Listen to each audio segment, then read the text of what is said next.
Świąteczne koncerty są tradycją w lubińskim kalendarzu imprez. Zawsze odbywają się kilka dni przed Wigilią, pozwalając mieszkańcom na chwilę zatrzymać się w przedświątecznym pędzie. To ciepło tych świąt i miłość płynąca z betlejemskiej szopy wypływa i człowiek to czuje i w sposób naturalny lgnie do tej miłości, bo po to przyszedł Chrystus, żeby nas na nowo odnaleźć przy Panu Bogu.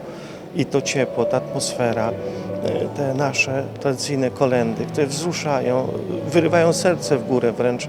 To wszystko stwarza taką atmosferę, że człowiek chce być tu przy tym, dla którego tu jesteśmy. Tradycyjnie przed koncertem lubińscy harcerze przekazali betlejemskie światło pokoju. Bardzo, bardzo lubimy święta Bożego Narodzenia i tęsknimy do nich, do tej atmosfery, która jest niepowtarzalna i specyficzna, do tego, żeby być ze swoimi najbliższymi przy stole jednym, żeby się z nimi spotkać, podzielić opłatkiem, żeby z nimi pokolędować, powspominać i pomyśleć o tym, co będzie w tym nowym, kolejnym roku. Każdego roku Lubin gości inną gwiazdę. W tym roku mieszkańcy kolędowali z zespołem Sand and Grace. Te koncerty świąteczne są o tyle wyjątkowe, że publiczność, wydaje mi się, jest bardziej nastrojona na to, żeby coś przeżyć. No w ogóle święta takie są, że ludzie sobie przypominają o rzeczach, że jest coś ważniejszego niż to nasze pragmatyczne życie. Organizatorami koncertu był powiat lubiński, Centrum Działań Twórczych w Lubinie i Ośrodek Kultury i Sztuki we Wrocławiu, Instytucja Kultury Samorządu Województwa Dolnośląskiego.